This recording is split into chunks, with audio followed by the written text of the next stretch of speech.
All right, so in this podcast, we're going to cover a fantastic set of questions.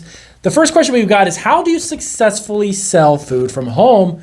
One of our subscribers asked, she has been trying to get her food business up and running from home, so she wants to know a couple of tips on how to make it successful. And the other question was, can you make money selling food from home? So can you actually make money, or is it something that break even, or does it cost a lot of money? In this podcast, we're going to cover the 6 tips I'm going to give you to understand how to actually make it successful and not just a hobby, but transform it into a full-time business. So welcome to Marketing Food Online. It is Damian Roberti. And as always, if this is your first video, please do hit the subscribe button. And this podcast, we're going to go ahead and hit upload to YouTube. So you're also going to be able to see it on YouTube as well.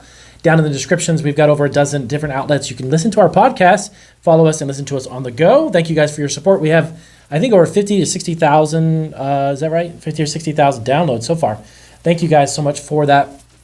So let's jump right into this. So the first question we have is, how do you successfully sell food from home? So number one is you have to check your cottage food laws. Now, as I mentioned in a lot of my videos about starting food businesses from home, you have to understand that you definitely need to know your cottage food laws in order to understand what you can sell from home. And then if you find a product that you could sell, which nowadays, actually, believe it or not, this past year, a lot of the states have updated their cottage food laws dramatically. Some states have allowed you to sell as much as you want. Some states have now even allowed you to sell foods that are even what they used to be non-potentially hazardous. But find out specifically from your state what exactly you can sell, and then basically how much can you sell of that. So that is the foundation for any cottage food law, because you don't want to make a product that you can't sell, because if you do get caught, it could be a serious problem for you at home. Number 2. Start small with your small investment. If you're going to start a food business from home, make sure that you keep it very small. A lot of entrepreneurs get really excited and hyped up and excited about starting their food business from home, and that's a good thing. But don't over-invest financially in it. Take small, little incremental steps. When it comes to packaging, when it comes to renting out booths or going to local events, don't get the very expensive events. Start small and kind of get a feel for how the events work.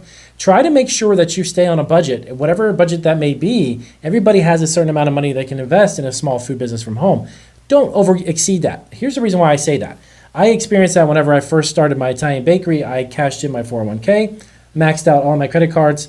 Not exactly the best thing I could have done, but I really just learned a lot from that. So I give a lot of advice in regards to trying to keep it in a budget, so you don't want to overdo it too much, okay? Number 3, make things you both are good at and you enjoy making. Now, those are 2 different things, and it's super important you do this, because some food entrepreneurs like the idea of starting a food business from home, but they start to make things that they really don't enjoy making, so they get frustrated, they quit, they give up, and then the pursuit or the idea, the goal of having some type of an entrepreneur business on your own, especially a food business from home, goes away or just dies off, okay? So find something that you're really good at, because also if you're really good at it, obviously people are going to realize that. The second thing is, find something that you enjoy making, because guess what? You're going to be making it very, very often, and you're going to be putting a lot of hours into it. So one thing that you need to be aware of is the process to make it, and is it something that you're good at making? Because as your business grows and you want to actually scale that business, you're going to be spending a lot more time in the kitchen. You're going to spend a lot more time in your commercial kitchen, or maybe if it's a retail location. So find something that you truly enjoy. Don't just make something to make it, because you're going to give up very, very quickly. Number 4, join local Facebook groups, specifically the social media platform Facebook. Groups within the area of Facebook are specific and they're localized. You can narrow your search and narrow it down to meeting and greeting and finding people within a certain zip code even. That is absolutely free of charge, and it's genius, because it gives you an opportunity to spread the word locally about your product. People can find you at farmers markets. People can find you at local events. You can invite people, say, hey, I'm going to be at this event on this date.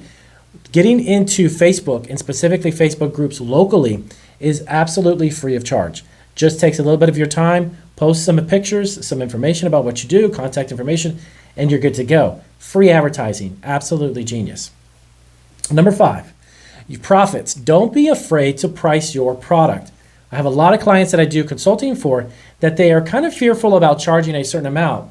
You are making the product from handmade from scratch. You are investing a lot of your time, resources, energy, everything that you've got.